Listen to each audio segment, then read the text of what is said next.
What's good, folks? Welcome to another edition of the Cover One Film Room, the show that gives you the hows and the whys behind both. Oh, man. I don't want to do this episode anymore. I flubbed the intro right in the beginning, and we're live. You had Of a course, busy day, of bro. course. I You have had had a a busy busy day. That's day. fair.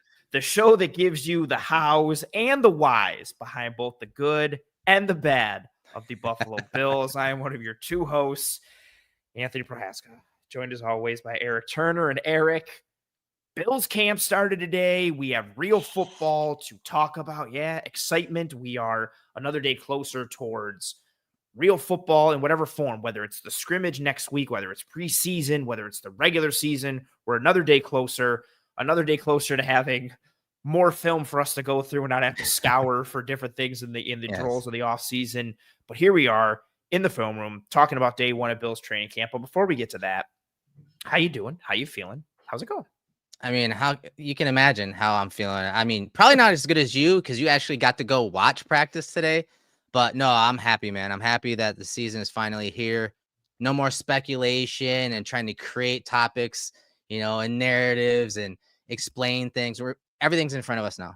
The season's upon us. It sounded like it was a beautiful day out at St. John Fisher University.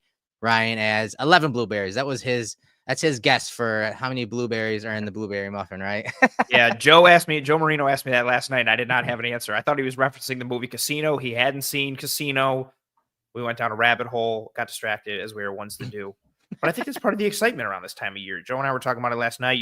You and I have been talking about this for weeks, offline and online, just like, man, training camp and like getting there and having real stuff to go over. And you could feel that kind of excitement today at Fisher. I think that excitement has always kind of been there. Even, going there as a little kid during the drought, it was a different kind of energy though. It was always like, oh man, the promise of a new year. Like, is this the year that something good happens? And now it's more of like, is this the, no jinx, obviously, but is this the year of, forget winning the division again. Of course, we're going to the playoffs. Like, is this the year we finally win the Super Bowl? Is this the year we get past the Chiefs or whatever? And, the new additions from a rookie perspective, from a free agent perspective, it was, it was a cool day. I was very lucky to be able to go, and I will be suffering through the rest of the night as I go back to doing my day job remotely. Yeah, as I do more, I will be up very late and then a rinse and repeat tomorrow. So yeah, good times. But yeah, I can't complain. So let's add some context to day one at training camp at St. John Fisher. Let us know, what was the weather like? The situation, were they in pads, just helmets, shells? What was that situation? And the overall vibe check, you kind of touched upon it there. The overall vibe check from the first day with Hard Knocks around. Again, a different element, a different dynamic with having those cameras all around and filming everything. What was the vibe like on day one?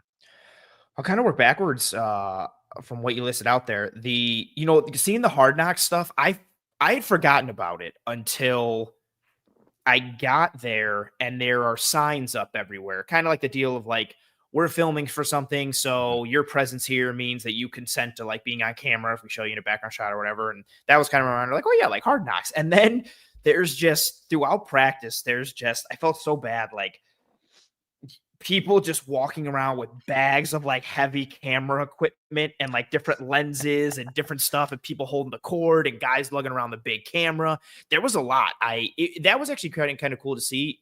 I've never seen, and I feel like this is for most people, I've never been to a training camp practice where Hard Knocks was being done. Sure. So seeing how many people it takes, how much shooting is being done, like all the equipment it takes, that was actually kind of cool on to the like ground see. For the production of it. Yeah, a lot of boots on the ground. I felt like it was, at times I was like, it was like a little like military invasion going on here. Like there's a lot of activity happening. That was pretty cool to see. And I think, going into that vibe check piece as well, a lot of energy from the players today. I noted it, especially from the defensive side of the ball, but there was a little more juice, especially early on. The very first play of team, it was all red zone work today, but Taylor Rapp had a PBU on the very first play of team. And it was like, the defense was like crazy hype for it, like right out of the gate. And I was like, oh, and that energy stayed from that moment on. And there was you could hear the guys talking to each other, even in drills and everything. So it was a nice piece to see. And, I think the crowd felt that. A lot of cheering, a lot of MVP chants for Josh right out of the gate. A lot of celebration pieces for him in that regard, and that excitement, being felt for the season. And then keep working backwards. No pads, so just helmets, no shells as well, just jerseys and helmets. And the weather was beautiful. I woke up and it was like 60 something degrees. Yeah, it was chilly. Yeah, it was. But compared to relatively, yeah. the mini camps we've been to or the training camps we've been to. And then it kept getting steadily warmer. And I was like, well, the high says like 86 today, and it's like 60 right now. So I know it's going to get a little warmer, but it was beautiful. Around 10:30ish, it started to get a little warmer. And right as practice ended, it started to creep up to like 87 to 88, 90 degrees. And it's supposed to be like that for tomorrow, which I'm not looking forward to. But yeah, it was beautiful for a majority of the day. And then, where we sit, a high vantage point in the bleachers. We're closer to the sun. You're just cooking. Aluminum benches. Yeah, dude. Yeah, it's like you're on foil in an oven. You're basically like Paulie Walnuts from Sopranos, where he's sitting out in front of Satriali's with his, that tinfoil. He's just catching the rays. Like, you're basically that the entire practice. But that is the view we're used to watching, right? That's the view we're used to watching, up, seeing everything. And that was my next question. Where did you sit? Where were your eyes in the sky? But I should have known you're up there. Where we always go. We go to that top corner, as close to the top as we can get. Still trying to get. I went a little farther away from like the little bird's nest where all the Fisher guys go. A little further to the left because it was more open, and I also wanted to see. The defense was doing all their work to the left in that separate spot, so I had an eye there. But usually, I go to our spot where we go. Yep. So what was the tempo like on day one? You did mention red zone. That's going to be something, the piece of context that as we go through this episode, you guys have to keep in mind when we're talking about what schemes, what plays they're running, what type of coverages they're running, what the offense is working on, what the defense is working on. Keep that in mind. It's red zone for the most of practice today. That's what they saw. But what was the tempo like? You said the defense was kind of rowdy and setting off the tone early in practice, but what was the overall tempo like? Again, that there's a different dynamic there, but it's one that I think the Bills team is equipped for, dealing with the spotlight and having cameras around all the time and being mic'd up. You heard Josh Allen mention that in his press conference and how they are kind of used to that. They're kind of built on that now because of the success they've had. But what was the tempo and just the feeling of practice? Good tempo to practice. Actually a little more, now that I'm like thinking of it, a little more vocal aspects as they went from drill to drill and segment to segment. And maybe I just didn't notice that in years past, but it felt like I could hear the next segment being called out. And I don't remember that in years past. And then followed up by different rowdy aspects from the team or other coaches. I don't remember that in years past, but overall good tempo. Everything was really clean in terms of where they were moving, where they were going. The pace, I think, from the guys was noticeable. Maybe a little more pep in the step. I don't know if it's because it's the start of training camp or because Hard Knocks was there or, some other reason, but a lot of just real quick. We're going here, we're going there, get right in, huddle up, rah, rah, rah. Let's get after it. Whether it was individual, whether it was team, whether it was special team stuff that they were working on. Right. Really good tempo, really good pace. Honestly, let's see, there was a bunch of the guys stayed after. Practice was about an hour and a half. Bunch of the guys stayed after to kind of keep going through some things. Yeah, so it went from 9:45 to about 11:15. But it flew because there quick. Wasn't. Yeah, I was thinking maybe it would push to. I thought, I was thinking maybe 9:45 to 11:45. 11:45, 11:50. Yeah. Yeah. But finished up, basically 11:15, and then that was for the official pieces. Like Allen was still working with the receivers. A bunch of guys, honestly, a lot of guys were still doing some individual work, or I meant Dorian Strong was doing stuff with Christian Benford. The offensive line was working. Different offensive linemen were still doing stuff with one another. That happened. That went till 11:40, 11:45 ish. But that hour and a half, I felt like it flew by because everything was so seamless. How they were moving, you could tell that everybody was just very aligned, very prepared for day one in terms of the objective, the directive, what they were doing. And then even the little things too, we always notice, what drills they were doing in an individual, how that tied into what they were doing from a team perspective. Especially because I had the tight ends in front of me for a lot of it. So they were focused on a lot of blocking pieces, a lot of tight alignment aspects, which was interesting to see. like how much Kincaid was going to be in line, especially with Knox out. And I was like, oh, does that give him more of an opportunity for that? But I thought everything tied really well together. I thought it was succinct and crisp overall in terms of how things flowed and where they moved and how they executed. Well, I'm glad you mentioned the tight end room. I'm glad you mentioned Dawson Knox. I'm going to start there. Kind of like the injury watch, guys that didn't really participate. Dawson Knox was one of those guys. Spencer Brown, Cedric Van Pran Granger is also another guy who didn't participate in this practice. But let's start with the tight ends. Let's start with Dawson Knox. It seemed like when, the field work started happening, it seemed like I saw a lot of information coming out from you and from guys that were on the ground that Davidson and Hawes, their draft pick, were kind of rotating in and out. And so how did they look, man? What type of assignments or alignments were they in when they were in? Because they are very different tight ends. And in many ways, like if I was going to put the tight ends in a bucket, I put Dawson Knox and Hawes kind of in the same bucket. But I think Knox is obviously a balanced tight end. Hawes is a little more traditional blocking, right? Yeah. He's a little more niche down, but they hope to develop him. But then I'd put Davidson and Kincaid in the same box because Davidson's actually very athletic for as big as he is. He's very athletic and he moves smoothly. So how did those guys look? Where were they used? What was your takeaway from those two tight ends getting more reps with Knox out? And, I think my first takeaway was how much Davidson and Hawes both saw work with the ones. I would say it was pretty close in terms of snap share. And it was almost like it almost kind of reinforced like Kincaid is going to be Kincaid. Like what we've seen as far as his role, that's going to continue.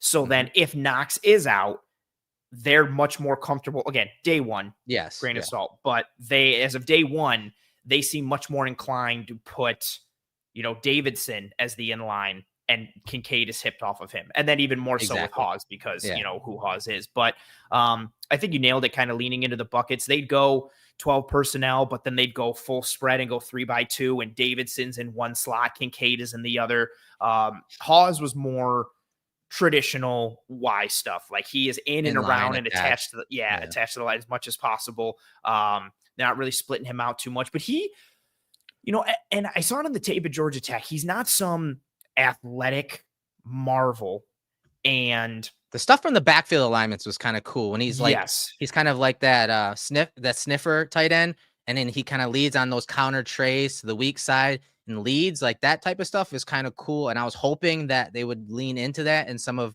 maybe more of their spread looks, which I know is something you touched upon in today's practice. And similar thought. I just think with Hawes, he's not Kincaid, but he's got some, I don't want to say explosion because I feel like it paints in the wrong way, but he's a powerful guy. And we talked about it last year with AD Mitchell. Like his explosion isn't this speed burst, it's explosion, like power in those steps with how he moves. The underneath stuff, he can definitely do the underneath exactly. Stuff 0 to 10. There's some pop there. You really see it as a blocker though. I think, and again, no surprise, watching the tight ends and blocking everybody, Kincaid, Davidson, Latu, Hawes, there you can, even with no pads on, you can just hear the pop in the hands every time Hawes engages with a blocker, engages with a pad. And Boris was doing their tight ends coach, Scott Boris?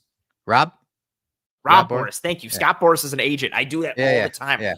Oh man. And I was doing so good today. I didn't call Jackson Hawes Spencer. Like I was doing so good and I screwed up. It was so close.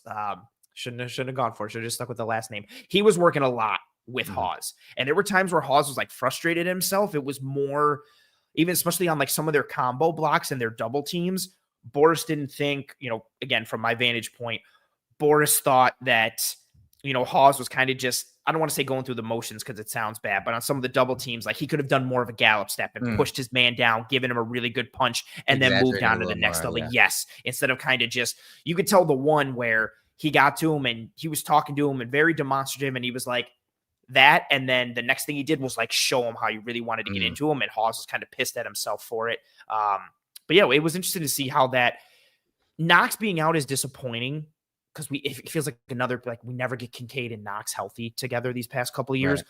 But it was really interesting to see that they were like, okay, we'll just plug these guys into the Knox role more and leave Kincaid to kind of continue to do his thing as he's done the past couple of years. And again, it's day one. I don't want everybody to be like, see, because that means he can't block and we're screwed. He's just a big wide receiver. But it was interesting to see that. So it seemed, and real quick, speaking to Kincaid, it seemed like he had a pretty good day in the red zone periods, catching at least a couple of touchdowns, according to I think it was Chris Brown that had talked about it after practice. But any quick takeaways on Kincaid, again, his usage? And I mean, red zone, it's an area that he can really help this Bills offense. And we're going to have a nice little red zone target discussion towards the end of this episode. But what were your takeaways from Kincaid, aside from, hey, okay, we're going to work in everyone else over here, why and whatnot. But when it comes to the actual like hybrid tight end receiver, Kincaid,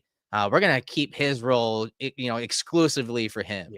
Yeah. He caught one touchdown for sure. The nice PBU that the Bills account reposted of Max Hairston having that breakup on the KJ Hamler pass. Literally the next play was a touchdown to Kincaid where Hairston was there and he didn't get the PBU. So Kincaid caught a touchdown there. And then he also had one that like kind of little RPO bubble. But he made a move and they called him down at like the 4 because he got tagged. But if it was live, I don't think the corners had leverage. Yeah, he would have scored. But good movement, similar to, I don't want to make it seem like a non-story, but similar to what we've seen from him. Good movement, the fluidity, the technicality. He finds space. He looked good in individual in terms of getting into his routes and, stemming things. And again, it's just that it's that fluid technicality that we continue to see from him. And it was on display. You can tell he moves so uniquely, not even just from a tight end position, but just he moves just very differently. It's similarly how, Palmer and Moore, they move differently than a lot of the other wide receivers. Kincaid is just in his own bucket. Yeah. And again, that was on display today, as a pass catcher. And his alignments, we're going to continue to see him get put in motion a little bit, but then he's hipped off. He's aligned out wide. He's in the slot. They're doing some, I think 1 or 2 today, maybe, where he was the quasi X in some condensed stuff. Okay. But yeah, similar to kind of, what we've seen in terms of par for the course. Yeah, base offense stuff. And real quick, who was the first man up for Spencer Brown? It's supposedly a back flare up for Brown. I don't think it's anything serious, but he's had back issues, but it seems pretty minor. I don't think he'll be out long. But who was the first man up? What were your thoughts on the guys that kind of filled in for him? Grable was first man up, and then they also worked in Vandemark throughout the rest of the practice. They rotated a bit there, but it started out with Grable, and he got a heavy piece at right tackle early on. But both look good in the run. I mean, the offensive line did really, again, no pads. They won, yada, yada. But the offensive line looked good from a run defense perspective. Pass pro, I think I would say Grable was more solid than Vandemark, only because 2 reps come to my mind where Vandemark lost. One was Hoyt getting a really good, he timed the hell out of the snap, and just by the time Vandemark was getting out of his, getting into his set, Hoyt was already flattening and getting around him. And then Bosa got him on one, a little stab to the chest, and turn and was able to flatten and get around the corner a little bit. But overall, were those both reps, if you remember, were those both reps from the left defensive end spot versus the right tackle, or was it? Yes. So Vandemark being at right tackle, and then and then Hoyt and Bosa both coming off that left defensive end spot. Okay. But I'm not gonna say Vandemark had a bad day. Just those 2 reps kind of come to my mind. Right. And it was interesting to see them both. That we'll see what happens tomorrow. Maybe Vandemark comes out with the ones instead. But I thought it was very interesting that Grable was my first man up. Yeah, caught my attention. That's one of really Cromer's guys, right? Yes. Not that Vandy isn't, but when you're talking size, measurables, and all that good stuff, it's a guy that I know Cromer is pretty high on, and he wants to develop Grable. So that caught my eye, because immediately, normally that's Vandy, whether it's left tackle or right tackle. Like he's the guy, but now it seems like that gap has shrunk, and to see Grable in there, that caught my attention. But another position that has caught the attention of a lot of fans is we're gonna start cornerback 2. The cornerback 2 competition, that battle going between Trey White, Maxwell Hairston, as people in the chat were wondering about Mad Max, and several others. But Talk about Trey White. He went out there with the ones today on all accounts. How did he look? Sounded like he was the same old Trey, just personality-wise, but also when it comes to playing football on the field. That tweet was so funny because I posted it and there was a bunch of people that were just like, oh, cool, or like noted it. And then there was so many people on the other side that were like, this sucks. Can't believe he's out there with the ones. That means Hairston's a bust or Trey is done. I was like, oh, I was like, all right, okay, fair enough. They did so. Trey started with the ones, got a good chunk of, I would still say at the end of the day, even as they started to rotate Hairston in with the ones, I would put it down to like 55-45 or 57-43 in favor of Trey with how much work that he got with the ones. But he looked good. Like, first and foremost, and I said it on Twitter, I'm saying it again, massive no jinx, fingers crossed here. He looked very healthy, like no hitch in the giddy up. He had one where he covered, Hairston had one where he covered Elijah Moore on a whip, and I think Trey had one as well. And went inside. Trey was at the right corner spot. Trey and Hairston were both working off the right corner spot. Benford was pretty much exclusively on the left. There were a couple man coverage instances where he traveled with the motion man and came across. But so Trey, imagine going inside on that whip route, and as soon as the receiver plants, Trey plants, explodes out, beats the receiver to the spot, stayed in phase. And you saw that a lot. Like the really good movement, lower body movement from the twitchiness Trey. is still there. You can see it as last year progressed on his film. That twitchiness and ability to trigger is still there. There's no doubt about it, man. And so I'm glad to hear that, especially when you're talking anticipating a route with that return route coming back out at him for him to be able to jump it. Like I think fans immediately think, he lost a step, like long speed, that he still can't drive on the stuff underneath. No, actually, that's where I thought he was still good last year, is his ability to be in off coverage and trigger and come downhill and drive on that quick game, which is something that we talked about all offseason, how the Bills had to be better in the quick game and how teams attack them that way. Terrel Bernard came on and told us that they were cognizant of it. And so I think that people hear Trey White, Uncle Trey, and how lighthearted he is, how he's going to be the face for Hard Knocks and, be that lighthearted guy. I think that's all true. But we have to remember, Trey White at the heart of himself is a super competitive guy. Like, just think about all those years where him and Diggs were going at it every single training camp rep, and those were some fun times. They always were talking about iron sharpens iron. Trey White may be up there in age and have these injuries under his belt and all that and trying to redeem himself, but he knows his system. He fits the system well. And I still think he's got the feet to do damage in this Bill scheme. Yeah, and you always tie it to, he played at LSU, and we know everything about the SEC, and he rocked that number 18, and that goes to the dude at LSU who's like a leader, who's selfless, commitment to the team, like on and off the field, but it also represents like how reliable they are and how dedicated they are. And he took that from LSU and carried it throughout the league with how hard he works and how competitive he is. That's part of the reason too, when he was coming back from the first significant injury he had, and he talked about all like the mental and emotional like things about it. It was because he couldn't compete. Like he couldn't go out, and in his head, he thought he could still do the same stuff, but physically it just wasn't clicking there. And that ties back to how competitive he is. And I think it's a great point by you. For as much as it's like, Trey's here to take these guys under his wing, and man, it's great for Hairston and Dorian Strong to learn from Trey. And that's true. Trey's not just being like, yeah, cool, I'll sit at CB3 or CB4. He wants to win a job, and he was playing out there like he wanted to win a job. He's not gonna just let this first rounder take this position, guys. I honestly think there's a good chance that Trey could start early in the season at least, and then obviously as the season progresses and things on the defense start to be added, and each game plan is a little different, maybe then something happens. But he's super competitive. Don't let all that other stuff fool you. I think he's going to give Hairston a run for his money. So talking to Hairston, what happened with him today? It seemed like there was some ups and downs, but as practice progressed, he got better. What would you say his first day and how that went? I think he, similar to Trey, they both look good. Trey was just more of typical Trey, like always being in the right place at the right time, passing off well in coverage, collecting in coverage from his own perspective, and then being, sticky and in phase and man. Hairston, I think, was similar, but a couple more high highs and a couple more, low lows. The lows being, even the PBU that the Bills account put out, and even that I retweeted, it was really nice recovery speed by Hairston, like something that we saw on tape at Kentucky. But that happened because he got beat inside. Oh yeah. And gave up that space, but he has the juice to be able to close it down, which is fine. I think we should have had that PBU or a breakup on the Kincaid touchdown catch. He was mad at himself over that one.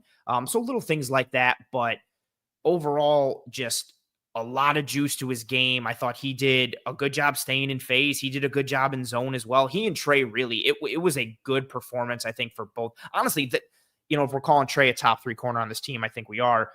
Benford had an amazing day, but then Hairston and Trey were both, Hairston and Trey were both right after him. The top 3 corners for the Bills had a very strong day. Yeah, and this is that play. We get some camp film here. This is a great, close on the ball. PBU honestly should have had a pick, but he got beat initially inside, and that's why there was so much space, but he did a great job, making up for it and getting the PBU.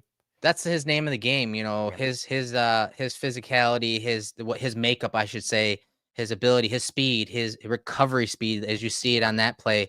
It's really his calling card. We talked about how at Kentucky he played a lot of zone, a lot of off zone, and he was able to trigger a come downhill on that quick game stuff because of his speed. But he was also able to cover deep zones because of his speed. And so you see it right there. So yeah, sometimes those type of skills give you options, right? And you can see that coming through right there, that recovery speed, getting beat early on in the route, but staying in the play, recovering and closing and making a play in the end zone. Like, you can't ask for much more other than, competing early, but sometimes these type of things happen, but it was nice to see him make a play on the ball at the catch point. Yeah. And again, we talked about it. We talked about it when we broke down his tape, and so many people got yelled at. So many people yelled at us because we were like, "Oh, his tackling, could we use some work?" Yeah. He would get beat from time to time, but he's got that recovery speed and that juice. And I think that was really cool to see, is that short area burst, closing ability, recovery speed. And again, with all of this, for him, for Benford, for Trey, you mentioned it earlier, everything we're talking about is red zone. So there is somewhat of an inherent benefit to the defense with the extra defenders and the extra defender in the red zone of the back of the end zone and the sideline, right? So it allows you to play in certain areas and within certain coverages and have certain leverage. But what Hairston was able to do from a recovery standpoint, the speed just really translated. Like, seeing him in person, it was very much like, okay, it makes sense that he runs a 4.2. It's not like, really? Like, he tested that well? I don't see it. You see it right away. And especially, it's so cool seeing him and Trey kind of battle a bit, because Trey, like you said, he also had some short area burst and twitch that I don't think a lot of people were expecting, but he's doing it that way, combined with his footwork and his hands and knowing how to have good space. All of that. So it's the technique with some physical elements versus the guy with all the physical traits for the most part, trying to learn. And it's such a cool battle in terms of, who sharpens who and how. And, but yeah, both had a strong day, only behind Benford, who had a crazy day. Yeah. Like I said, I want to hold out on that because I have a really cool segment I want to do on that. But okay, so safety, Cole Bishop seems like he took most of the reps with the ones. With that said, what was the communication between Bishop and Rapp? I think that is something that, I've been infatuated with when it comes to the safety position with the Bills, is the ability to communicate verbally and non-verbally, the ability to disguise things. The Bills have to do a better job of disguising their coverages this year. I think that, with the inconsistencies at that position since Hyde and Poyer have been gone, they haven't gotten back up to that. And so getting Taron Johnson and those two safeties on the same page is very important when it comes to changing that pre to post net picture. What was that practice like for Cole Bishop in there as a starter primarily with Rapp? And we're talking, again, red zone in high leverage situations in a condensed area of the field when there's a lot of motion happening by a Joe Brady offense. How was their communication? How did they look together on day one? Great call with the motion from Joe Brady's offense. Like that's gotten to a point where I know, like, a couple years ago we were like, oh man, look at all the motion. And now it's to the point that, like, it doesn't even register for me, because it's like, well, yeah, it's Joe Brady's offense. They Yeah. ton of motion last year. Like they're really good when they use motion in the run and the pass. And we saw that continue. Condensed formations and motion continue to be a theme for this Bills offense. But both of those things tested the Bills defense, like you mentioned. And it was cool to see them early on, right out of the gate, especially when they went with more of kind of like man or even match type of stuff. And when they're banjoing different things and coming off the motion, you could hear them, or at least I could hear them because they were almost right in front of me. You could hear the communications, the checks, the calls, and then more importantly, you saw the post-snap execution for the defense as a whole. And a lot of that, Taylor Rapp, like we talked about last year, he was at the center of that, doing a lot of communicating, pointing things out, bit of, that Terrel Bernard air traffic controller aspect, but on the back end.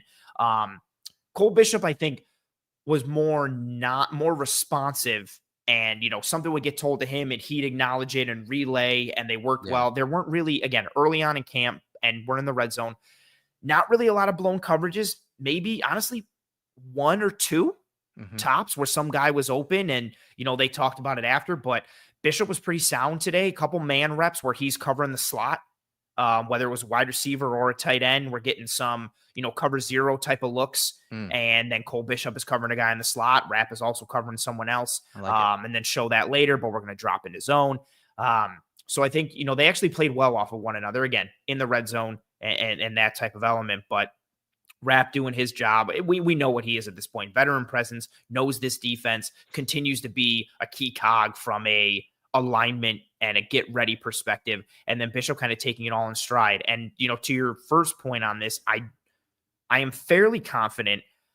I don't think any other safety took first team's reps besides those two. It was essentially those two, then Hamlin and Forrest, and then Owens and Hancock, and Owens and Takori Couch, nickel corner from Miami, who I like, who got work with the third team as a safety. Him and Hancock were kind of rotating in and out between nickel and safety with one another, which I thought was interesting. All right. So given the situation and context of red zone, high leverage situations, what did the DN rotation look like? Whether it's the starter or the second wave, like how did that shape up when we're talking? Because that's interesting to me too, because especially when there's no pads on, like the first day today, like, okay, how much running were they actually doing? Was it more pass rush oriented calling from the offense and defense? What were the rotations like with the DNs in this first practice? Starting to set the base for that off of what you said from an offensive perspective, decent chunk of running. I think everything was more pass oriented. I would lean 65-35 or maybe 60-40. I think I may have froze it for me. I would say 65-35 or 60-40 in terms of pass versus run.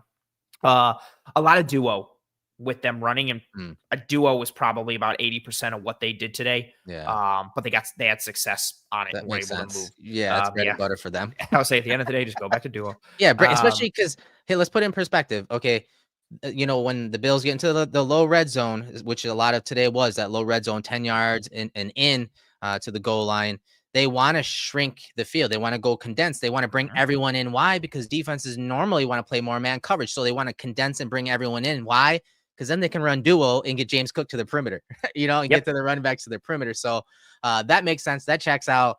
That's still going to be their bread and butter. It's why James Cook had so much success when we're talking touchdowns last year.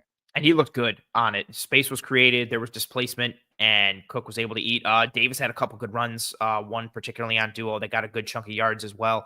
But it was mainly a pass focus, like you said. From a defensive end rotation standpoint, Rousseau and Epinesa were essentially kind of like with the ones. Okay. Some other guys kind of rotated in, but essentially the rotation was Groot and Epinesa, Hoyt and Bosa.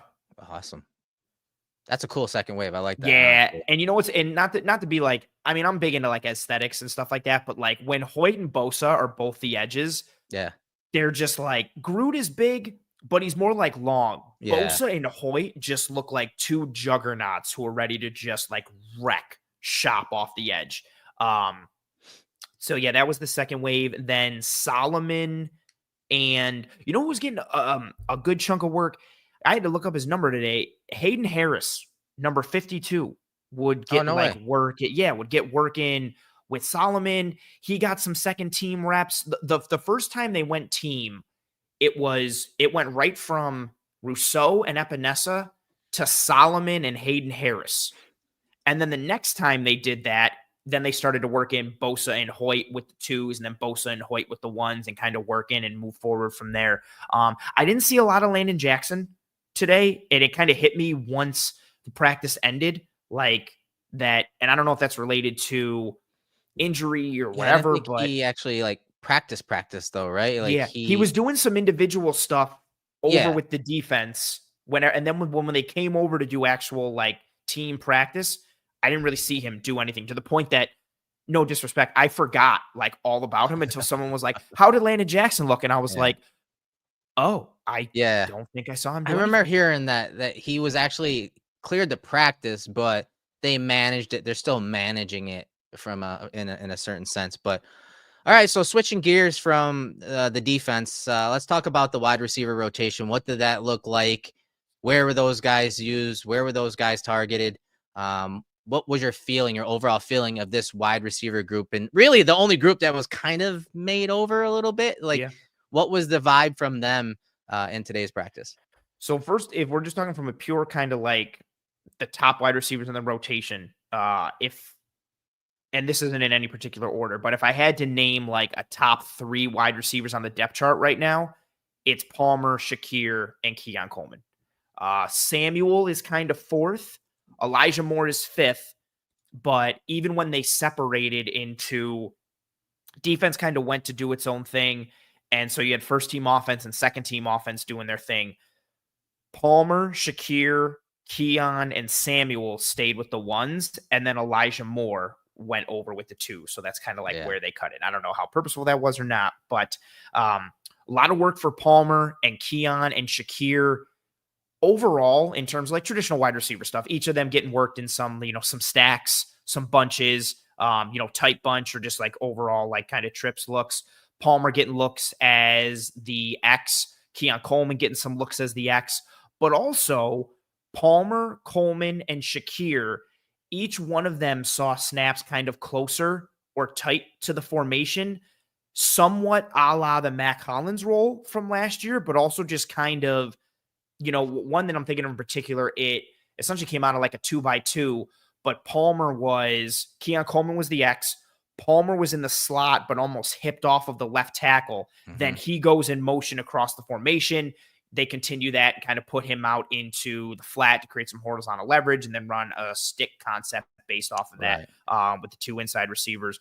But those 3 receivers got the heaviest workload with the 1s in terms of Palmer, Coleman, and Shakir. Shakir did Khalil Shakir things. He looked good in drill, looked good in team. Palmer looked good as well. Him and Allen were doing a lot of talking today. Him and Brady were doing a lot of talking today, and not in bad ways, but you could tell that they're really trying to build a rapport and get on the same page. Palmer talking about what he's looking for. Brady talking about what he's looking for. Keon had the unfortunate task of coming up against Christian Benford a lot today, and nobody won against Christian Benford. Anybody, receiver, tight end, anyone. But overall, I thought they looked fine in drill. Elijah Moore, didn't see it necessarily in team. He looked really, I know it's drill. He just moves so good in drill. His feet, his hips, the transitions, like he's the dude, like if you want to know how to do like proper footwork and receiver drills, like you just need to watch Elijah Moore and then do that in drill. So I'm hoping it translates more once they're not doing red zone and they're not just doing, pure kind of condensed type of stuff. See if he gets more of an opportunity. But the movement was, just not a lot of wasted movement. And like sudden, good in and out of his breaks and with his transitions, and not a lot of wasted movement. And you saw that consistently, whether he was catching passes or they were just doing wide receiver drills and individual. We're looking at a video clip from Alex Brascara, boy. And this what leads me to I love this thought of the wide receiver room and what they bring to the Bills this year. Obviously you see a lot of different type of overall body types, but what I like about that is that Josh now can adjust the pacing or velocity on the route, the trajectory and where he puts it. Okay, if I'm in the red zone, again, red zone, within the context of red zone, if I'm throwing the Keon Coleman, I want a 50-50 ball back shoulder it for him. Mm-hmm. Well, if I'm throwing it to Palmer, Palmer's going to, in the red zone, he's going to work those releases. He's going to create separation that way so I can throw it up and over and have him run to it. Well, when you have Moore running these type of whip routes, he can run a crossing route or make it look like a crossing route and return it back out to the boundary because he's so quick in and out of his breaks, as you're seeing right there. Okay, Kincaid, here's another target in the red zone. His agility and ability to work to the ball is just awesome. You saw that on a touchdown in the red zone today. Dawson Knox, when he's healthy, scramble drill for him and Allen have always been good in that. And then Shakir, you said it. Shakir is just always baseline. He's always clutch. Some of those catches in the red zone over the years, he's just always clutch and reliable. So I like the wide receiver room that they've put together. Yeah. Because of not just the overall body types, but the different ways that Josh can manipulate the ball and pass to get at those guys in the red zone. And you know what's cool? You showed that one of Keon and kind of how he dropped it in the bucket to him. Yeah, and now say, now watch. So this was really cool. This completion from Allen to Palmer, they were – I got lost. I was looking at the back of the stands there to be like, can you see me from this camera angle? Him and Palmer were talking about this a bunch on these kind of like fade balls in the low red zone. And Palmer was talking about how he's going to stem the route, the timing. Allen was kind of talking to him about the kind of like how he was going to declare what he was doing and what Allen is looking for on his end. And then Palmer literally like showed exactly how he was going to put his hands and where he wants the ball. And then Allen dropped it right into that spot, literally on the next play on this one too. Yeah, it was beautiful. Yeah. And they had something similar like this after practice too. I saw that little conversation they had after, right? Yeah. So, and it's funny. It's like you hear, I had the volume down, but you hear someone go, oh, and because the guy fell down on the release. And yeah, I mean, it's just a coach or whatever. But again, the technique, the professional, the wide receiver here, watch Palmer as he releases and that guy tries kind of getting his hands on him. You see him kind of smack that hand away. And that's actually what causes him to fall. And that's why we talked about Palmer being a pro's pro and so good at creating separation. Yeah, it's against a coach here, but that little technique, the hand usage at the line of scrimmage got him open, caused that guy to fall. And then you see the rapport that's building between Allen and Palmer. And then just the hand-eye of Palmer looking it in, getting those feet down. He made it look easy. Again, it's day one. But again, the different types of throws, that's courtesy of Matt Bovey, that video there. And then here's the one to Coleman. I talked about it, having the different types of players to throw to. Okay, now you want to go more back shoulder and catch it that way. So it gives Josh options, not just size-wise, but the catch radius, how they like to catch it, where the ball needs to be placed, the velocity he can throw. He can pull the string a little bit more, or he can throw it flat and out towards the back of the end zone for Palmer. I love the options that Josh has when we're talking receivers, not just size, but skill. Yeah, I think they kind of catered to us a little bit. We've talked for years about kind of the basketball lineup piece. I know we both like a little more speed or verticality present at the top potentially of the depth chart, or more like the true X element, but they really kind of put together a varied room and a good room, especially considering this is a run first type of offense and the run is so important. And like the separation is very important in terms of this wide receiver room and who's going to win. And I do think, who wins downfield will be important, but that's why so much of the receiver piece I was looking for, like, who's going to fill the Matt Collins role? And because of the run aspect and what they have. And Palmer in that video you showed and talked about now, and then you have my tweet pulled up here. Yeah, man, like everything for Palmer, whether it was, working with Allen and catching actual like live passes from the QBs or just an individual, you see like what you see on tape or what we saw on tape and why we talk about why we liked him, like the deception, the purposeful movement and what he does in his releases and stems. You see that on like every rep, no matter what he's doing. You just see the footwork, the shoulder movement, the reducing of the surface area, the body language. Like even if he's against air, you see him doing it repeatedly and repeatedly. He's so refined, man. Yes, and then it translates right to actual live bullets to a degree, against the defense. And yeah, it was really cool to see. And I don't know how much Keenan Allen rubbed off on him when he was, with the Chargers, but Keenan Allen was one of the best route runners that we've seen in our time, especially from a release standpoint. And it's just so cool to see Palmer operate in some of those shades. Like he really polished in terms of a mover in all three phases: release, stem, and break. Like just a really good job right on display from the beginning of practice all the way through the end. And the other piece about the offense and what they did today in the red zone, you said in a tweet, a good chunk of play action from the Bills offense to start camp, which is would be a welcome addition with how devastating the run game is. It's a very nice complement and marriage of the run and the pass game. But last year they were towards the bottom of the league in play action rates, something that we always talk about. Hey, bump it up 10% or more. Like they have the room to do that, especially with how I think defenses are going to start to come down even more to stop that run game and make them more one-dimensional, which is very difficult to do with such a good offensive line in Buffalo. So talk about, that context today at practice, their ability and what they were doing to when it came to play action stuff on day one. I'm so happy that I was right in the tweet. They were 27th, literally at 18%. So I feel so happy with myself again. I couldn't remember that number. Yeah, it was cool to see, early on, and even mixed in, as they went forward, if we're talking about what I said earlier, kind of like 60-40 or 65-35 pass versus run, I would say about 30 to 40% of those passes had some play action, some kind of play action element to it, especially early on. They were really working in, some fake tosses, some general like under center play action. That's also a good element I should mention too. Like a lot of play action came from under center. We saw a good chunk of those. I always forget who calls it what, the speed boot or the front side nakeds. Oh yeah. That's saw a good red zone play where they try to get the running back to the front of the end zone. But what was interesting is, and I don't know if this is because the defense was picking up on it or not, they were almost using the running back as more of a decoy than they were like the primary option. Like they were trying to get him to pull so that they could hit some like a drag coming from the backside or a little stick on that front side after. Yeah. And a couple times where Allen just hit it right away, but then the defense adjusted. And, it seems some of the man coverage elements of the defense was interesting too, because they're closing down on that right away. A couple times that play didn't work because the defense blitzed. Cam Lewis on one comes to mind. He blitzed right off of, it was a condensed look, and he blitzed right, off the edge because it was condensed, but essentially from the slot would have had Allen. Well, I don't know if he's going to have Allen dead to rights because it's hard to have Josh Allen dead to rights, but he got pressure almost right away. Yeah, it was nice to see that play action element. This is, we talked about it. Like there's not a lot of places for the offense to improve with how good they were last year, schematically and statistically and from a metric standpoint, advanced or raw.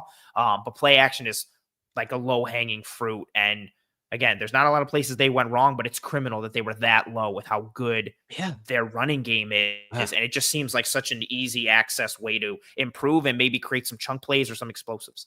Yeah, it's a way for, the receiving group also. Everyone talks about how they lack separation. Well, this is one way you help create separation too. Yes. And you put Josh on the perimeter of the defense, a run pass option where he could run or throw it. Like that just seems like a no-brainer if they add some more of that boot stuff or like half boot stuff that is obviously like taken over the league the last few years because of the McVays and Shanahans. But I think that is something they can obviously improve on and do a better job at, and that'll help their wide receivers. That'll help their tight ends get open with some room post catch to run and make some big plays, as you said, to swing the field in favor of the offense. One thing I want to talk about, flipping sides back to the defense, was, again, red zone, condensed area of the field. Things happen a lot faster. Yes, even with, just helmets on and no pads, it is geared more for the defense to win.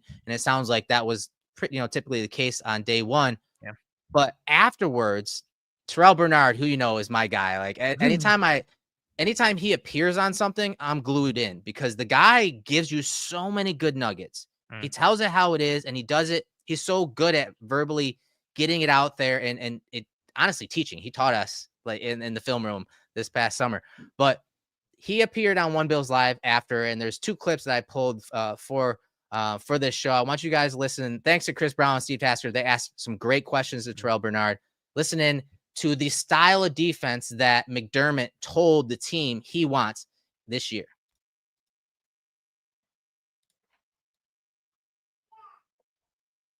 Different. Every team's different.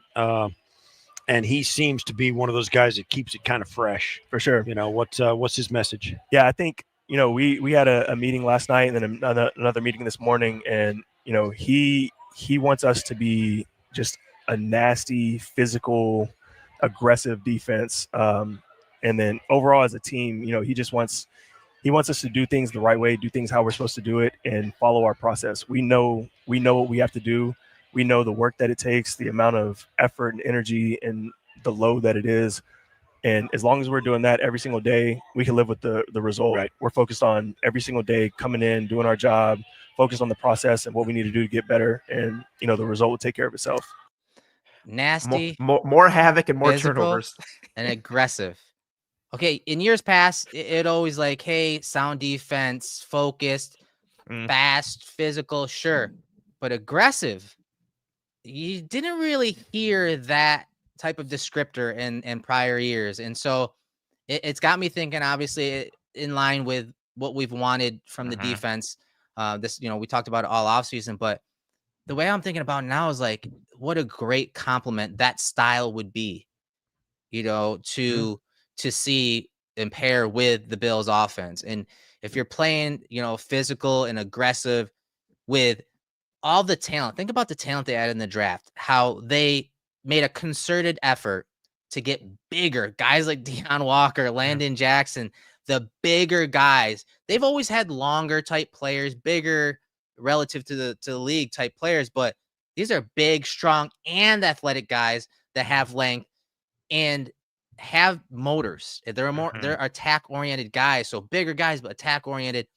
To me, that little comment that Bernard talked about, how the night before McDermott laid out the goal, laid out the philosophy of the defense. I'm so excited to pair that with the Bills offense, but I'm also so excited to see how that unfolds this year. Yeah.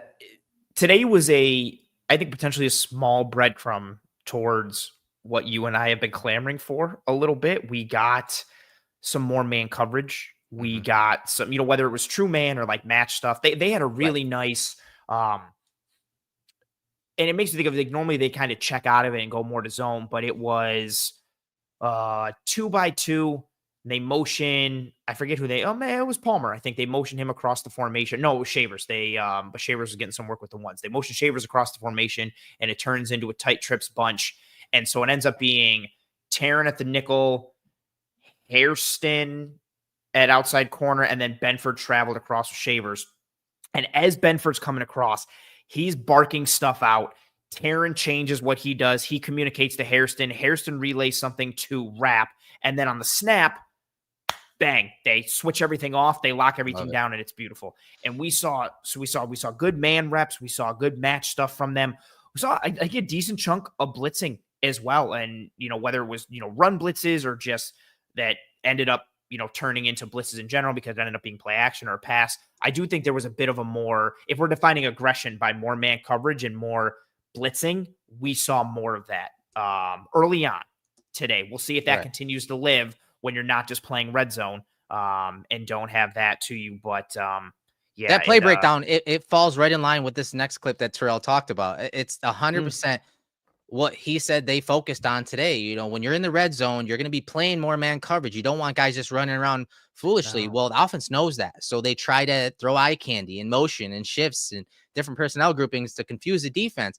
And he's talked about here how, you know, with all that going on, they have to have certain checks. And it sounds like you just described a play they had a certain coverage called, but because of the movement and they kind of backed out of it audible. So listen to Terrel Bernard. Again, this is from One Bills Live. They did a great job today talking with Terrell. He talks about this red zone segment. Yeah, it was a good day. You know, all red zone work. You know, we had some pass breakups. I think Christian Benford had a great day. Oh my God, best guy on the field. I thought today. I think he had 4 or 5 pass breakups. You know, we had a good day on defense. I feel like you know, was able to knock the rust off a little bit. There's so much happening in the red zone. It happens so fast. Yeah. There's a lot of man stuff that we're trying to get done. And then also a lot of checks that, you know, we need to make based on situation, formation, that type of stuff. So to be able to do that, come out here on the first day and execute at a pretty high level, it was a good start. Yeah. Christian, yourself. So that's super. It sounds just like what you were talking about. So again, you're going to have play calls. Yeah, we're straight man coverage. And then a certain motion happens and it's going to screw up the man coverage responsibilities or give leverage to the offense. And they know this going in.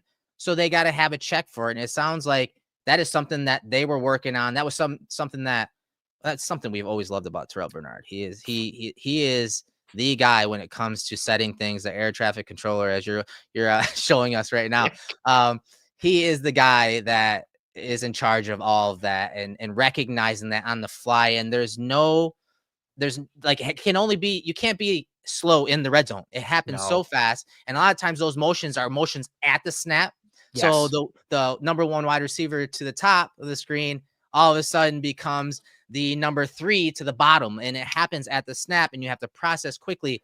So the defense needs these checks and audibles, and it sounded like Bernard and the defense were ready for this, and they were all over it. And so if you're combining, the fast, the physical, the aggressive with the mental stuff, from the shoulders up, and having guys like Bernard verbalize that on shows after the practice, that got me excited, man. Of course, again, I'm biased. I love linebackers and I love watching this guy play. And I absolutely love listening to him talk football. But I thought that was very enlightening, the couple minutes that he had on One Bills Live after practice. Yeah, great polls. That's awesome. That's super cool. I think that, kind of tying it into something I mentioned in the beginning with like the vibe check.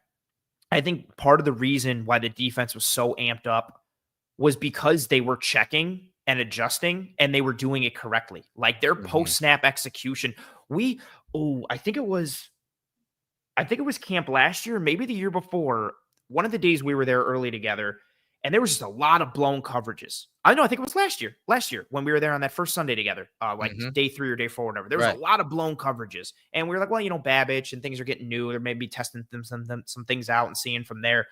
But this year it was just, if they were making an adjustment pre-snap, it translated post-snap. And to your point, there was so many, like whether it was a true motion or it was a shift. So all of a sudden, that tight trips bunch becomes more of an exploded type of look, or a 3x1 becomes a 2x2, or someone's just jetting right across on the snap, but he's not going to stop, and we're going to snap it while he's still running, and we're trying to create that horizontal leverage. There was so much to kind of stress and test the Bills defense in camp today. And like Bernard said, they responded really well. And especially from a, actual like manning up and matching standpoint, not just like, well, we're playing cover 2. Okay, so let's take our outside corner and widen him out a little bit. And okay, we can adjust that way. Them being able to do it on the fly in the heat of the moment in 0.25 to a half a second with all these shifts and motions. I think it's part of the reason why they were so excited when they were consistently winning. And also too, like you could see when they would coach up somebody, if the offense had something, they blew a coverage one of those 2 times or somebody caught a ball, you would see kind of Bernard and Rapp kind of gather, Bishop or Hairston or Milano, and they talk to one another. And then the next time they'd shut it down and they dap the hell out of each other. Like, like we just fixed that. Boom. Like, I think that's part of why they were so excited, because of the mental testing, and they performed very well. All right. To kind of close out the show, let's get the rookie radar. We had a lot of people asking. Oh, I'm sorry. No. We can't. I almost skipped and glossed over Christian Benford. I was going to talk about Benford. Christian Benford, and then we're going to get to the rookies real quick. So with all that said, again, you heard them working on man coverage in the red zone and certain things like that and being aggressive. Christian Benford obviously stood out. Everyone talked about it. You heard Terrell talk about it. Yeah. What's exciting about him is now like that he's earned the respect of his teammates, but also the staff, obviously giving him the contract. His ability, along with that trust, it makes me think, are they going to be able to unlock some things that they haven't been able to do since when Trey was at the height of his career? All-pro Trey, where you're not, I know you talked about he was primarily locked on the left side, but again, given the situation context of today, that makes sense. But there may be times this year, especially if they up their man coverage, where he shadows. Yeah. And I think he has the ability, and more so the trust of this staff, to do that. So talk about Christian Benford. Now's your time to unload his practice. Everyone has been talking and wanting to hear about it. So what were your thoughts on Benford and what he brought to the field on the first day? Just legitimate lockdown CB1 type of day from Benford in camp. So for first couple targets that went his way, again, I would say he had about 9 targets on the day. Not one of them were complete. The closest 2 that came to be completed, one was the Davidson, but Davidson pushed off. 2, it was a ball to Keon Coleman along the back line, but it was low and away because Benford was right there and Keon was unable to bring it in. The first 2 targets that went his way, there was no airspace. There was no window. And when that happened, I just started focusing on him more to see what was going on snap to snap, even when he wasn't getting targeted. And the man coverage pieces, just in phase, good hand usage, good footwork, getting in and out of his turns. If guys are breaking, he's right there. The angles that he's taking, like really hand on hip, watching the hip type of stuff where he's right there in phase. Then zone, even something as simple as, one of the reps, they leak out Cook, they swing him out, and then they run a hitch from the number 1. And the Bills are playing cover 2. Well, I don't know the whole coverage. Benford was a cloud corner to that side, so it could have been cover 6. But at the end of the day, he's a cloud corner to that far side. And the way he played it, like Allen had trouble figuring out if he wanted to hit the hitch or if he wanted to hit the swing because Benford just spaced it out so well. Yeah. Allen ends up checking it down to the swing, and Benford closes right away, bang, and pops him. Well, pop as much as you can without pads. Just his spatial awareness is in zone was there, passing off, collecting, reading the route distribution, the man coverage elements.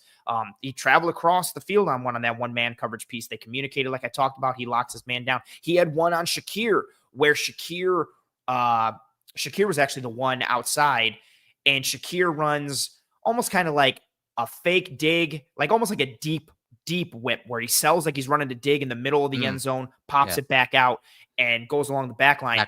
And Benford is with them in lockstep the whole way. Allen tries to put it on him. Benford reaches out, incomplete. This was against Shakir, Coleman, Palmer, the tight ends, just a variety of guys. He kept getting targeted. He kept shutting him down. It was just a very impressive display, especially considering there were no pads on. And he didn't get to do the thing that he's arguably best at, which is being a force player against the run and coming up and tackling. Like, this was pure coverage. Again, red zone only, but he succeeded against whoever was on his side, almost to the point of like you were looking and be like, oh, all right, don't throw it 47. Like that's the type of day that he had. That's awesome. If someone was going to complete something on him, the really way to put it is like this. If a completion was going to happen against him, it was because the quarterback made a perfect throw or the receiver made an amazing catch. You were either having to extend high or extend low or the typical throw it only where my guy can get it. Exactly. Yeah. Benford was in phase everywhere and around the ball. It was just tremendous.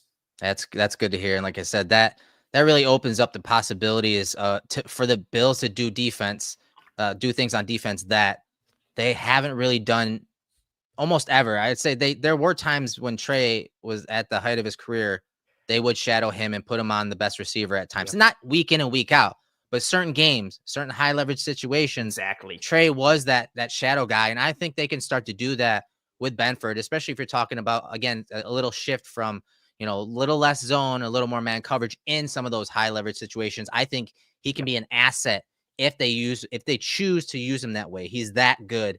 They trust him that much, and he's got the skill set to carry out any of the coverages from any type of alignment, man, zone, press jam, press, off. He can do it all. And so that's good to hear that he had a great first day.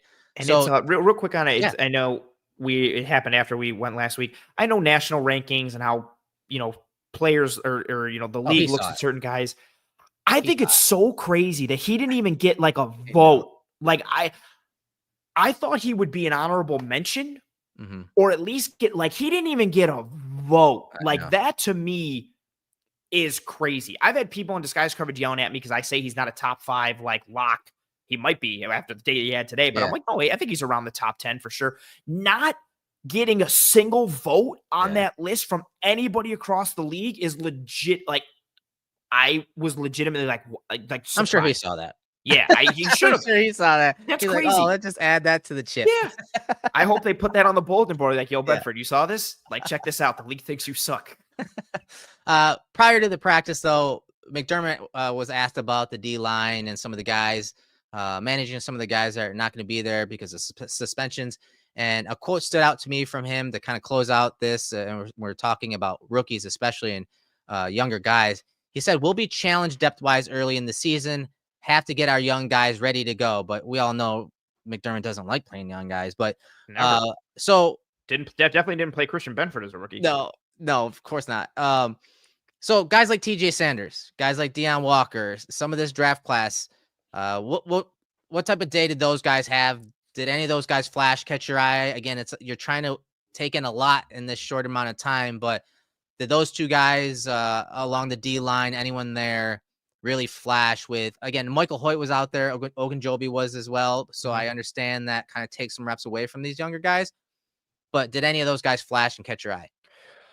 So, I don't know if it was because of how much like running was happening. I feel like every time I watched for Sanders, a run play happened and he got lost. Not in a negative way, but I just couldn't see him, and there was successful runs. So I was like, yeah. So that both those guys are on kind of my watch for tomorrow, especially Sanders, mainly because I saw a couple tweets from some folks who were saying like Sanders, the stock was rising and he had I can't watch everything. I didn't see him flash too much today, so maybe I'm wrong. There were some pressure moments on the quarterbacks today that I was focused more on the coverage than I was on who was getting the pressure up front. So it's a possibility that Sanders was involved in that. I will say, though, just from a movement perspective, what you and I saw on tape and loved at South Carolina, man, like the pop, the jolt to his game, like in drills or even in team for a bit, you watch that first step or you watch that suddenness. It's very readily apparent in his game and how he moves. And I don't know. And this is, worth its weight in gold or whatever. Take it with a grain of salt. I feel like he's bigger. I feel like TJ Sanders is bigger than Larry Ogunjobi. Larry Ogunjobi looked a lot smaller than I thought Larry Ogunjobi was going to look like.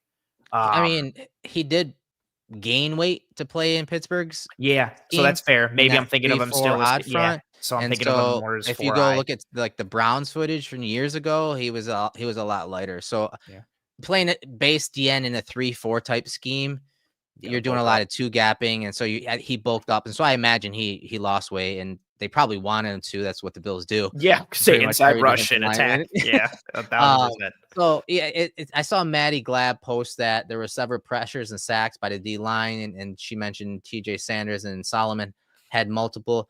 Solomon had a good day. Solomon looked good, like a lot of flexibility off the edge. Really good hand usage, like not necessarily a cross chop, but like really good, like hooking the outside arm of a tackle and using that to pull himself through. He's very fluid with that. Yeah, his hands are pretty fluid. He looked good. He moved well today. He had a good day. Good to hear. All right, so close out. I think we know that Benford was definitely a stock up, but were there any other players that maybe you didn't mention or you really want to just highlight, whose stock was up, and maybe that not necessarily that you're concerned or you need to watch going forward because maybe what you heard around you or saw on the internet that maybe their stock was down a little bit and you need to start paying attention to them on the next practice. Starts with Sanders because I want to see, what some of the hubbub was about, and if I potentially missed that. I think James Cook had a good day today. He looked good in individual. He looked good in team. The movement he was there. Kudos to him. He was there. Yeah. And he was participating. That's dope. Right off rip. They separated. Yeah, they separated for the first segment. And the way everything they were doing some special team stuff, and the way it shook out, it ended up just being him and Dalton Kincaid working together, and they were catching passes from Boris and doing different things. So yeah, he practiced the whole day, full practice, individual, team, everything. He had a good day. He looked good, moving really well. I think the size from last year is still readily apparent, and he didn't sacrifice any juice or anything like that. I want to keep an eye on some of the second string linebackers. I noted, Joe Andreessen was running with the twos with Dorian Williams. Awesome. Dorian Williams also had, I wanted to reach out to Kyle about this from Mr. Banged Up Bills. Dorian had a wrap or a brace on his left knee that, I don't remember seeing. It was interesting seeing that. I was like, oh, it didn't seem to be restricting him or be a problem for him in any way, shape, or form. But kind of taking a peek at the second string line, there were a couple times where the Bills offense went big and the Bills took out Terran and put Dorian in there. Similar to kind of what we saw at the playoffs. So it was Dorian, Bernard and Milano in there from that perspective. And then I want to keep watching more of the backup O-line and kind of seeing, especially with, SVPG being out and Brown being banged up, like seeing how much of the depth guys kind of funnel in and function. There's just so much to watch in so little time. And then because like I'm by myself, I feel like I have to like look everywhere. It's not like I can be like, yo, what are you watching for? And you're like, oh, I'm doing this. I'm like, all right, cool. I can go over here. There's so much. So I have to take stock tonight and then reshift for tomorrow. That's awesome, man. Hey, I'm jealous that you're out there and you get to go to practices. I'll be coming into town for next week. I'm gonna come to the August 31st practice and then the scrimmage. But I can't wait for that. Obviously, it's fun to come home, see the family and friends, but also kind of wrap up and wrap myself into camp and getting involved there. So I'm excited about that. But yeah, man, great job today. It's always fun to follow along your tweets and posts on X because you speak our language, right? You speak our language. And so while some media personnel might not get what you're trying to talk about here in the film room, everyone that joins us in the film room each and every week, we speak of the language. And so it was fun to follow you today. So great job, man. Are you going to practice tomorrow? I am going back tomorrow. I'm going to have another long day in a good way. Been doing that. So yeah, I'm going back tomorrow. And then I'm also aiming to go Sunday as well. So I'm excited to potentially hit 3 out of the first 4. And yeah, I'm just keep it rolling. Thank you for the kind words on the tweets. I appreciate trying to speak the language and put more context and scheme and structure into things than the general kind of surface level stuff that we get until somebody yells at me or us for giving away all the secrets. It happens. Yeah. All the secrets. It's right. HBO has it now. Yeah, right. I can't wait for some. Yeah, I'm waiting for that first one to be like, I can't believe HBO showed this. Oh, and I love it. They're gonna show like some kind of play or something that happened at practice, and we're just gonna break it down, and we're gonna love every minute of it because we're giving away secrets. Yeah, I'm waiting for everything, or even like someone, Coach so and so is having a conversation with some player, but like on the whiteboard behind him is like a play or a diagram or a drop, and we just freeze frame it and dissect what we think it's gonna be. Yeah, it's gonna. Oh man, it's good. It's good to have football back. Yeah, I agree. I agree, man. That's awesome. No, thanks everyone for joining us on today's show. That was a lot of fun. We definitely got to thank the Matt Boves of the world, Alex Braskis for getting some footage that we could augment the film room today when. Yeah. We know that, yes, HBO is allowed to tape, but more times than not, we as fans are not. But we appreciate everyone pitching in to kind of augment our show because this is a film room. And so we try to dive into some of that stuff, whether it's just a single or one-on-one rep, talking technique like you saw with Josh Palmer, the hand usage, the hand-eye coordination, or just talking scheme stuff like all the play action they ran today, the man coverage checks that Bernard broke out and talked about on One Bills Live. So be sure to comment in the comment section and let us know what you want Anthony to pay attention to at the next practices, but also what you want us to cover and touch upon during these episodes. Hey, and if you have footage, send it to us too, because we can work with that as we showed you tonight. So we appreciate everyone joining us. Absolutely. And even to piggyback on that, if you're on Twitter, I don't know what just happened to me just now. If you're on Twitter, get at me on Twitter, or if you are one of our insiders, get at me, and whether you DM me in the Discord or put it into one of the channels. If there's a player or something you want me to keep an eye out for, I like people giving me things to focus on even more. So I feel like, to use the Greg Rousseau term, so I feel like I'm not drinking out of a fire hose. So yeah, questions, thoughts, comments, concerns, focuses for tomorrow or anything going forward, or if there's something that, we didn't answer that, in this episode, or maybe I glossed over too much and you want more detail, put it into the comments on YouTube, get at us in the Discord, on Twitter, whatever have you. Yeah. Thank you to everybody who supports us in whatever form or fashion your support comes in. Also, thank you very much to Kaya Mori, insider member, and whoever else was in the chat, that some Ravens account made up a fake tweet using me, and I was like, what is this fake ant type of tweet? A lot of weird things happening. I didn't even see how that happened. Yeah, I didn't know that either. Kaya Mori DM'd me in the Discord, so I'm greatly appreciative of him for that. Shout out to the insiders. But yeah, we had a great time in this episode talking actual football. We're so close to real meaningful reps happening again. Thank you to everybody who tuned in live for this edition of the Film Room. If you're still here, please, please, please, thank you. Drop a like on this video. Likes are the lifeblood of these live streams. So if you have not already dropped a like, please do so now. If you are watching post live, that's cool as well. Please drop a like here on YouTube. Turn on notifications for the Film Room playlist here on the Cover One channel. If you're listening on one of the podcasting apps or platforms, please rate, review, and subscribe. And also, whether you're an audio person or the YouTube person or whatever platform, check out the variety of content the variety of content we have across the entire Cover One channel, especially now that we're getting closer to the season, all the multitude of content pieces and shows that we will have coming at you from Cover One. They're worth your time and a listen. And we appreciate you folks for whatever form or fashion your consumption comes in. Erik, any final thoughts or words for the people before we say goodbye? No, bring us more content tomorrow. We're ready. I'm going to try. Fingers crossed. Good times. Thank you, everyone, for joining us in this episode. We hope you and your family and friends and loved ones are all doing well and staying safe. Be kind to one another. Take care of one another. Thank you, as always, to the man behind the scenes, Mr. Joe DeRosa, for sincerely making a lot of this possible. I know you might sit there and say, like, yeah, but you guys have been doing this show for years.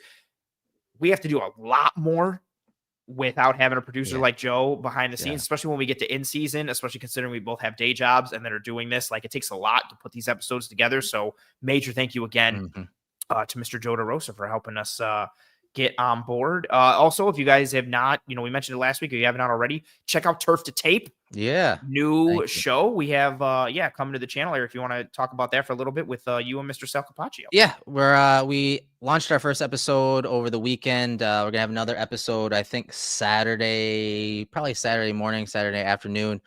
Again, just trying to bridge a gap between junkies like us, but also the average fan, but also add a little twist of, hey, you got a media credential person and the access he has and the stuff he hears and sees with the access he has. And then you have us film junkies that like to analyze a little bit of everything. So it's a nice little twist on that. And so that's been fun. It's been received very well. And so if you guys are interested in that, there's a playlist on the Cover One YouTube channel. But it's also available in audio format. It's all audio. There's can't use film, can't use stuff that we can do here with Sal and his access and, being a credential reporter. So it's a little more commentary. It's a little bit of everything, though. It's been fun, and I'm excited this year. Thin Man Brewery, if you guys are, like beers, Thin Man Brewery is our sponsor for that show for the entire year, and they've been great already. And stay tuned for stuff we're going to do with them, because we're going to have a couple on-site podcasts in Western New York in the near future. So yeah, thanks for that plug there, and make sure to check it out, guys. Yeah, very cool stuff and a cool addition to the channel. I was talking to Sal last week at MafiaCon, and he was pumped about it because you guys were doing it on that Sunday. He's like, yeah, me and Erik are doing this tomorrow. Yeah. He was pumped for it. And yeah, it's cool to see that come to life after it being talked about for a little bit. So check that out.